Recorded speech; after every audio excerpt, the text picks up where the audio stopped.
apa ya, yang bikin deg-degan atau yang bikin apalah gitu pas lagi di sofa itu kan.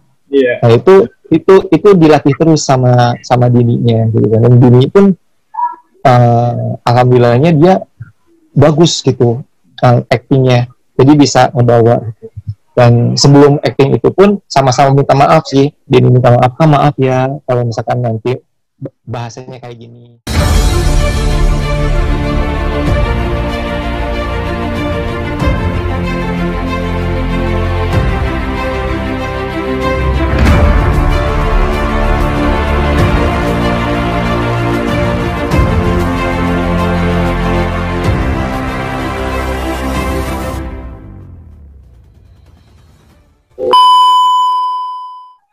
Kemudian Kak, kalau misalnya ditanya dalam memerankan tokoh Imam yang di KMTSE ini, kira-kira kesulitannya itu apa? Wow, kesulitannya banyak, kesulitannya sebenarnya. Jadi pas waktu Kak Hayati itu kasih skripnya ke saya, ini loh yang jadi imam seperti ini. Waduh, ya meskipun ada sih beberapa karakter yang di diri sendiri itu, ada beberapa karakter yang ada di diri imam, tapi enggak full gitu. Atau kayak misalkan yang apa ya, saya bisa marah gitu. Tapi marah saya itu nggak frontal seperti imam. Marah saya itu lebih ke diem gitu. Ada beberapa, kalau misalkan frontal, ada beberapa frontal, cuman nggak sefrontal imam gitu. Nah, tapi saya harus frontal gitu kan. Imam itu kan orangnya gimana ya, keras kepala gitu kan, terus kalau marah langsung frontal gitu kan. Nah, waktu itu saya saya nonton beberapa film yang sekiranya mendekati ke karakter imam gitu. Jadi selain saya latihan, selain saya reading, saya nonton juga beberapa film yang kira-kira karakternya itu mendekati imam. Jadi ya saya liatin bagaimana cara geriknya, maksudnya gerak geriknya, bagaimana cara ngomongnya. Kayak misalkan kayak yang pegang-pegang hidung itu kemarin kan, saya sering pegang gitu. Saya ngelihat di beberapa karakter yang saya tonton gitu. Jadi saya harus menciptakan kalau misalkan imam lagi marah atau imam lagi kesal tuh harus kayak gimana sih, berarti harus pegang-pegang hidung. Jadi ada apa namanya, ada khasnya gitu, ada khasnya imam itu seperti apa gitu. Ya kalau misalkan kesulitannya sih banyak sebenarnya, cuman karena dari Pak sutradaranya Mas Rezanya itu ngasih masukan, Kak Hayati sebagai penulis ngasih masukan, terus lawan mainnya seperti Akmal, seperti Dini itu orangnya bisa mancing gitu, bisa mancing karakter imam seperti apa. Jadi ya kebantu gitu. Sebenarnya kesulitan banyak, tapi banyak membantu juga. Ya. Gitu.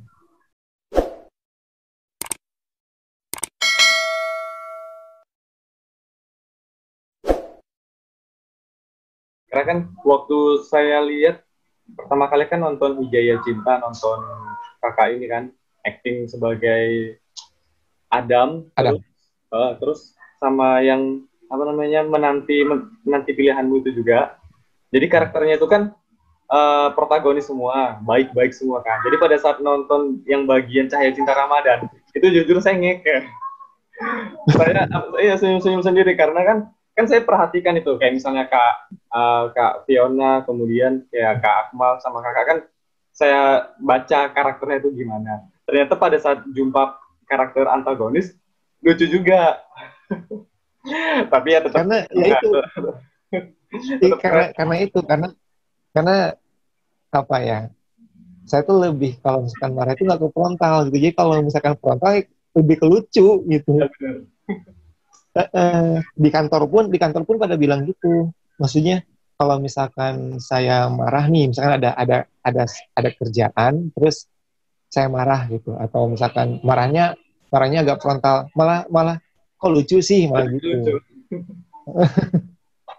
Tapi memang pada saat di KMTSE ini memang udah mulai dapet gitu Kak, udah mulai dapet sih. Tapi ya keren. Ya, alhamdulillah. Udah mulai dapet kasarnya, ya namanya proses ya kan Kak ya. Ya betul. Kemudian Kak, kesan yang paling diingat pada saat main di Kenapa Mau Ta'aruf Special Edition itu apa? Yang paling diingat kesannya? Yang paling diingat semua apa ya? Eh yang paling diingat apa ya? Saya juga bingung paling diingat apa ya. Semua diingat ya? Semuanya sampai sekarang saya masih ingat kok. Eh, apa namanya? Ketika latihan, ketika syuting, terus banyak lah gitu. Ketika bercandanya, makanya masih belum, mungkin teman-teman yang nonton juga belum move on nih sama KMTSE. Saya pun masih belum move on sama KMTSE, sama karakternya Imam, sama karakternya Mario, sama karakternya Hana, Zulfa dan lain-lain, masih kangen gitu. Cuman ya udah. Iya benar. Kemudian Kak, perasaan pertama kali ditawarin untuk memerankan sosok Imam di KMTSE itu gimana? Jujur awalnya pesimis awalnya. Karena dikasih tahu kan sama Kak Hayati sebagai script writer-nya, ini loh karakter Imam seperti ini. Dikasihlah episode satunya gitu kan. Nah, episode satu itu udah ngegas kan, si Imam tuh udah mulai ngegas. Aduh, kayak gini ya. Bilang ke Kak Hai, bisa nggak kayak gini? Bisa kok, bisa. Udah kan. Makanya saya nonton beberapa film yang sekiranya karakter Imam tuh ada di sana gitu kan. Dan ditambah lagi episode 2, episode 3, episode 4 dan episode selanjutnya itu banyak banget scene-scene yang deep gitu, yang bikin baper gitu kan. Aduh, saya langsung bilang ke Kahai, kalau misalkan di tag, karena gini, saya itu susah akrab sama orang lain, susah banget. Jadi kalau misalkan mungkin kalau misalkan sama Calvio atau sama yang lain itu kan udah akrab ya, udah kenal, jadi ya udahlah gitu kan. Saya juga udah kenal juga. Ini kan kalau Dini kan baru juga, jadi butuh pendekatan gitu, butuh interaksi banyak sama Dini. Sedangkan banyak banget scene-scene yang baper sama Hana gitu kan. Makanya saya bilang ke Kahai, gimana caranya supaya saya tuh bisa deket sama Dini nih untuk untuk ngebangun chemistry. Nah, Kahai ngasih fasilitas, yuk kita jalan, bukan jalan-jalan sih, maksudnya yuk kita ngumpul, tapi sambil reading katanya. Ya udah, makanya waktu itu tuh saya, Dini, Akmal sama Kahai berempat doang. Itu kita ngumpul di salah satu mall, kita ngobrol-ngobrol bareng, kita sharing-sharing gitu kan. Uh, apa apa namanya, kita reading lagi sama Dini, saya reading lagi sama Dini gitu kan, saya latihan lagi sama Dini, saya banyak ngobrol sama Dini, saya saya pun apa ya, WA-WAan sama Dini. Maksudnya WA-WAan tuh saya izin dulu sama Dini kan, Din, saya mau WA-WAan sama kamu, tapi supaya chemistry kita ini ya dapat gitu kan. Jadi supaya tidak salah sangka juga gitu. Terus ini juga, oh ya udah Kak, nggak apa-apa. Jadi selama proses itu ya kita maksudnya WA-WAan tuh bercanda-bercandaan gitu kan. Jadi supaya akrab lah gitu. Karena kalau misalkan nggak seperti itu, susah ngebangun chemistry kalau saya pribadi. Karena saya orangnya itu nggak gampang akrab sama orang. Yeah. Itu. Terus Kak, udah apa namanya, kan memerankan beberapa web series, ya kan, kesibukannya sebagai aktor, kemudian ada kerjaan lain juga selain yang web series, ya kan. Kira-kira kan ada keluarga juga, kira-kira cara membagi waktu antara keluarga, kerja, dan main web series itu gimana? Kalau kerja kan Senin sampai Jumat gitu. Jadi nggak keganggu sih, insya Allah gitu kan. Karena di production pun kalau syuting itu kan di weekend, di Sabtu sama Ahadnya gitu. Kalau misalkan sama keluarga, ya alhamdulillah, pertama istri support juga, terus ngasih izin juga gitu kan. Jadi ya bagi waktunya ya ketika tidak ada project sama di production, ya sebisa mungkin banyak interaksi sama keluarga gitu. Terus kalau misalkan ya paling pulang kerja ya banyak, maksudnya dibanyakin waktu sama keluarga gitu. Ya meskipun agak-agak ngantuk gitu kan, capek gitu, cuman ya mau gimana lagi gitu kan. Cuman kan kalau saat ini kan lagi nggak ada project nih sama big production, jadi ya dimaksimalkan gitu, dimaksimalkan sama keluarga itu. Ya dipinter-pinterin lah itu cara ngebagi waktunya. Ngatur waktunya ya Kak. Oke. Eh, ada nggak Kak rencana ke depannya lagi project selanjutnya gitu ada? Sama big production. Iya, atau di luar pun bisa. Kalau sama big production belum ada. Uh, big production lagi garap web series baru, cuman bukan saya. Apa namanya, talentnya ada talent baru sama talent yang lainnya. Cuma kalau misalkan untuk jangka pendek ini belum ada project lagi sama big production. Kalau untuk yang lain, ya saya juga bingung sebenarnya. Tujuan saya